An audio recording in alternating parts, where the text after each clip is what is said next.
One of my favorites, the bankability life cycle, going from what we talked about previously. We had the A, B, C, D classifications of borrowers, and whether banks are telling you that formally or not, which they're not going to tell you that formally, that is how you're graded. You're going to understand it more and more over time as you consume more of these videos. So we're talking about, again, the bankability life cycle and how you go from maybe being that declined borrower to the grade A borrower. What can we do? We can improve personal credit. Now, what is something that you can truly attack? And it might sound counterintuitive because you're looking for capital. So how could I possibly pay down my trade lines, my utilization down? Well, that's the catch-22 of it, because banks lend money to businesses that on paper appear that they don't need it.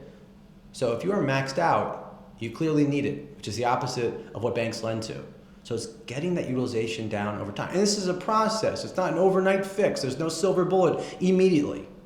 You might be on the line, you're already a B or a C borrower, and we can make an improvement that is something that you can massage, not in an untoward fashion, but to have your best light reflected, because you have that one shot at a first impression.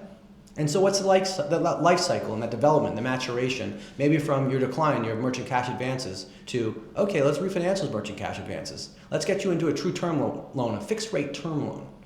There are bank statement only term loans that Integrity Cap offers, and some institutions offer, that will help you refinance your high-cost short-term loans into something that is actually eligible to be refinanced by an SBA note.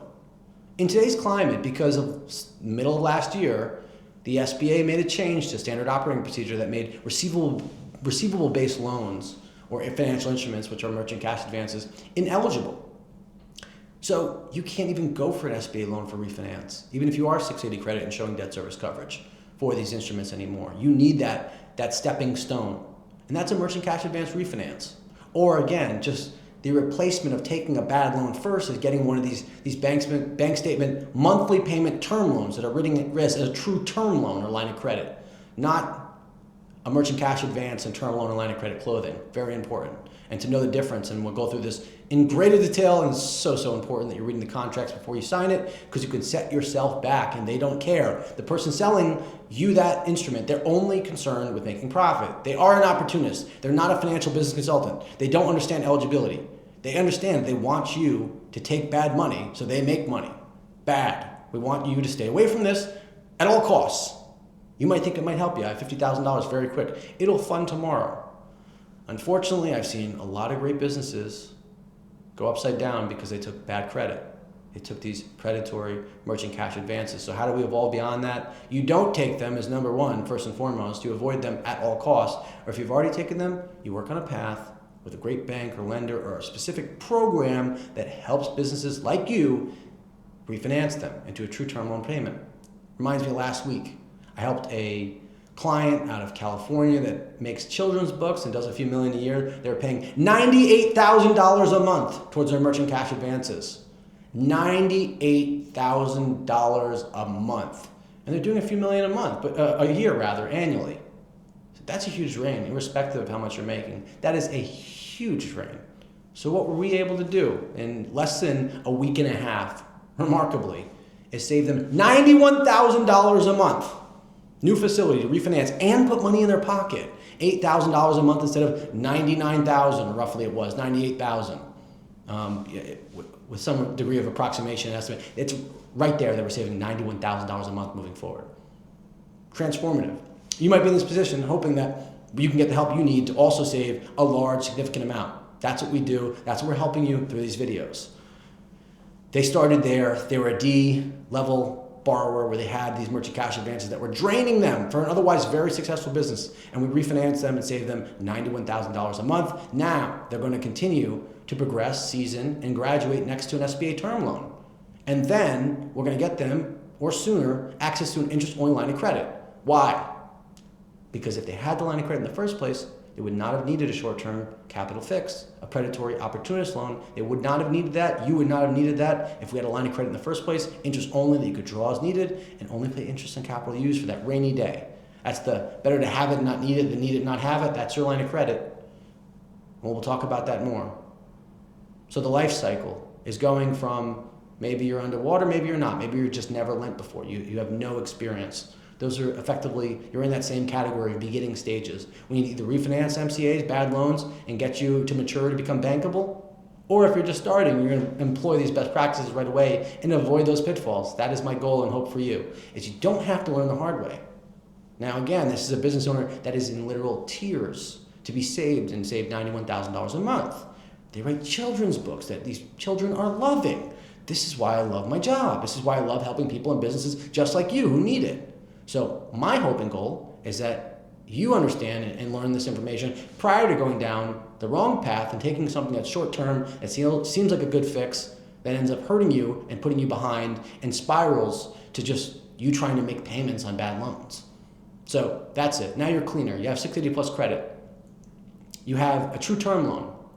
Or maybe you don't have a true term loan yet. You're developing your 680 credit to 720 credit. That's where you really want to be. You're showing earnings. You have those no days negative. You have no open collections. You have no liens. You have no open litigation. That's maturing, okay? And now we become in a bankable position.